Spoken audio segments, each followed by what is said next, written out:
नमस्कार साथियों, एडु सचिन में आप सभी का बहुत बहुत स्वागत है।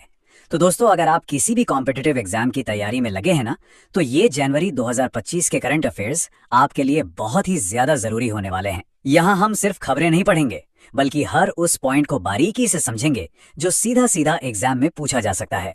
तो चलिए बिना देर के शुरू करते हैं। तो सबसे पहले बात करते हैं हमारी नेशनल हाइलाइट्स की, यानी राष्ट्रीय सुर्खियों की। देखिए, जनवरी का महीना मतलब ही होता है गणतंत्र दिवस समारोह, है ना। और ये एक ऐसा टॉपिक है जहां से एग्जाम में सीधे सवाल बनते ही बनते हैं। तो आइए एक एक करके वो सारे जरूरी पॉइंट्स देखते हैं जो हमें बिल्कुल याद रखने हैं। तो देखिए, इस साल हमने मनाया अपना 76वां गणतंत्र दिवस।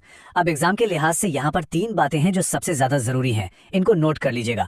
पहली बात, हमारे चीफ गेस्ट कौन थे? तो वो थे इंडोनेशिया के राष्ट्रपति।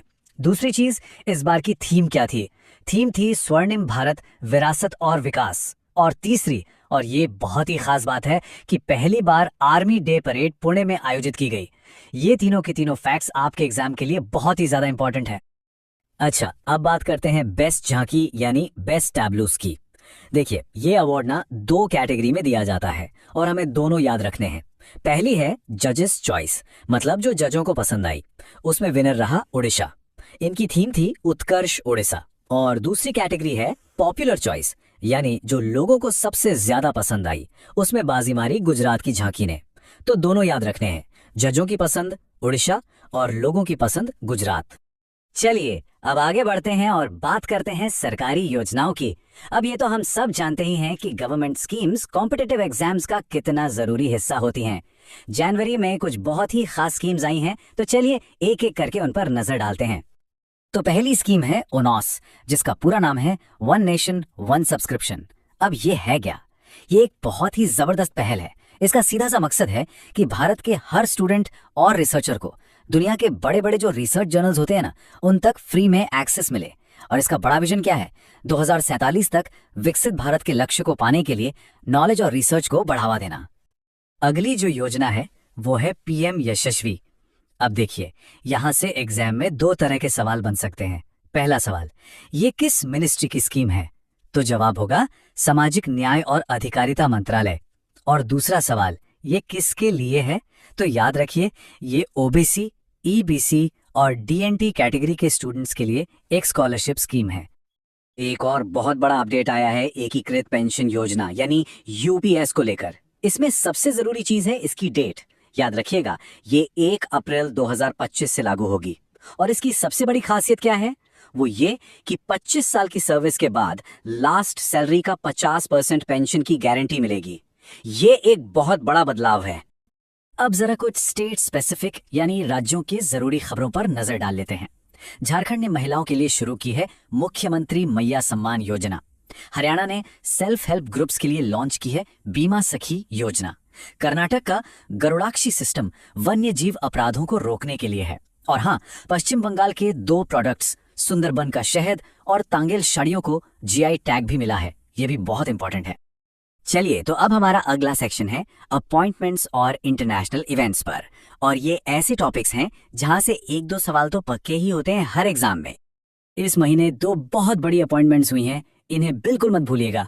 पहले हैं ज्ञानेंद्र प्रताप सिंह, जिन्हें सीआरपीएफ का नया डीजी बनाया गया है। और दूसरी तरफ स्पेस सेक्टर में वी नारायणन को आईएसआरओ का नया चेयरमैन और साथ ही स्पेस सेक्रेटरी भी नियुक्त किया गया है। ये दोनों ही नाम बहुत बहुत जरूरी हैं। इंटरनेशनल पॉलिटिक्स की बात करें तो एक खबर याद रखनी है कि अलेक्जेंडर लुकाशेंको बेलारूस के राष्ट्रपति के तौर पर फिर से चुन लिए गए हैं। कुछ और जरूरी इंटरनेशनल डेवलपमेंट्स पर भी नजर डालते हैं। पहला, इंडोनेशिया अब ऑफिशियली ब्रिक्स का फुल मेंबर बन गया है। बहुत बड़ी खबर है ये। दूसरा, फ्रांस डिजिटल शेंगेन वीजा जारी करने वाला पहला यूरोपियन देश बन गया है। और तीसरा, यूएन ने साल 2025 को international year of glacier preservation यानी अंतर्राष्ट्रीय ग्लेशियर संरक्षण वर्ष घोषित किया है। ये क्लाइमेट चेंज की गंभीरता को दिखाता है। अब एक बहुत ही इंपॉर्टेंट रैंकिंग की बात करते हैं। ग्लोबल फायर पावर इंडेक्स 2025 में भारत को दुनिया में 4था स्थान मिला है। मतलब सैन्य शक्ति में हम दुनिया में 4थे नंबर पे हैं। हमसे आगे सिर्फ अमेरिका, रूस और चीन है। डिफेंस से जुड़े सवालों के लिए ये फैक्ट बहुत ही क्रूशियल है।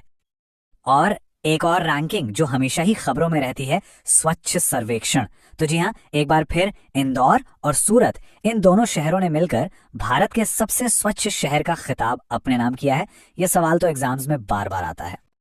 चलिए अब हम एक बहुत ही एक्साइटिंग सेक्शन में आ गए हैं, जिसमें हम साइंस, डिफेंस और अवार्ड्स की दुनिया की सारी जरूरी खबरें फटाफट कवर करेंगे। तो चलिए शुरू करते हैं।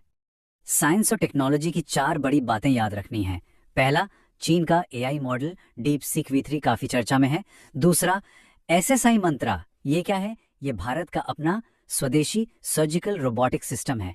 तीसरा, इसरो का CROPS मिशन, जिसने स्पेस में लोबिया के बीज उगाकर एक कामयाबी हासिल की। और चौथा, पिक्सल, ये कमर्शियल सैटेलाइट लॉन्च करने वाली पहली प्राइवेट इंडियन कंपनी बन गई है। अब आते हैं डिफेंस और सिक्योरिटी अपडेट्स पर। इंडियन आर्मी ने एक वॉर एक्सरसाइज की जिसका नाम है एक्सरसाइज डेविल स्ट्राइक। BSF ने राजस्थान बॉर्डर पर ऑपरेशन सर्द हवा लॉन्च किया। अमेरिका का एडवांस्ड मिसाइल सिस्टम NASAMS भी न्यूज में था। और हमारी नेवी को अपना पहला स्वदेशी UAV दृष्टि 10 स्टारलाइनर मिला है, जिसे बनाया है अदानी डिफेंस ने। अब जल्दी से अवार्ड्स एंड ऑनर्स देख लेते हैं। मनोज सिन्हा जी को महाराजा हरि सिंह अवार्ड दिया गया है। नेशनल E-गवर्नेंस अवार्ड्स की नोडल मिनिस्ट्री कौन सी है, ये याद रखिएगा, मिनिस्ट्री ऑफ पर्सनल। और जानी मानी कवयित्री प्रतिभा सतपथी को गंगाधर नेशनल अवार्ड से सम्मानित किया गया है। तो दोस्तों, अब हम आ गए हैं अपने आखिरी सेक्शन पर, जिसमें हम स्पोर्ट्स और कुछ दूसरी मिसलेनियस यानी मिलीजुली लेकिन जरूरी खबरों को कवर करेंगे। स्पोर्ट्स की दुनिया से फटाफट कुछ अपडेट्स ले लीजिए। खो खो वर्ल्ड कप 2025 नई दिल्ली में होगा। सीनियर नेशनल टेबल टेनिस में विमेन्स सिंगल्स का टाइटल जीता है दिया चिताले ने। 74th national basketball championship Gujarat में हुई। और एशियन विंटर गेम्स 2025 के मैस्कॉट यानी शुभंकर हैं बिन बिन और नीनी। जनवरी के जो जरूरी दिन और उनकी थीम्स हैं वो भी बहुत इंपॉर्टेंट हैं। 10 जनवरी वर्ल्ड हिंदी डे, थीम थी हिंदी पारंपरिक ज्ञान से AI तक। 12 जनवरी national youth day, Swami Vivekananda ji की जयंती। 23 जनवरी पराक्रम दिवस, सुभाष चंद्र बोस जी की जयंती। और 25 जनवरी नेशनल वोटर्स डे, जिसकी थीम थी वोटिंग जैसा कुछ नहीं, मैं वोट जरूर डालता हूं। थीम्स पर खास ध्यान दीजिएगा। और अब पर्यावरण से जुड़ी कुछ खबरें। असम के काजीरंगा नेशनल पार्क में एक बहुत ही रेयर गोल्डन टाइगर देखा गया। अरुणाचल प्रदेश के वांचो वुडन क्राफ्ट को GI टैग मिला है। येलो रस्ट नाम की एक बीमारी खबरों में थी जो गेहूं की फसल को नुकसान पहुंचाती है। और अमेरिका ने दुनिया की सबसे बड़ी डीप सी कोरल रीफ की मैपिंग की है। तो दोस्तों, इस पूरे विश्लेषण को खत्म करने से पहले एक बात हमेशा अपने जहन में रखिएगा, निरंतरता ही सफलता का मूल मंत्र है। आपकी तैयारी में हर एक दिन की मेहनत बहुत मायने रखती है। इस पूरे सेशन की PDF आपको हमारे टेलीग्राम चैनल पर मिल जाएगी, उसे जरूर ज्वाइन कर लें। रोजाना ऐसे ही अपडेट्स के लिए एडू सचिन को सब्सक्राइब करना बिल्कुल मत भूलिएगा। अब हम मिलेंगे अगले विश्लेषण में, जहां हम फरवरी 2025 की पूरी रणनीति पर बात करेंगे। अपनी तैयारी जारी रखिए। धन्यवाद।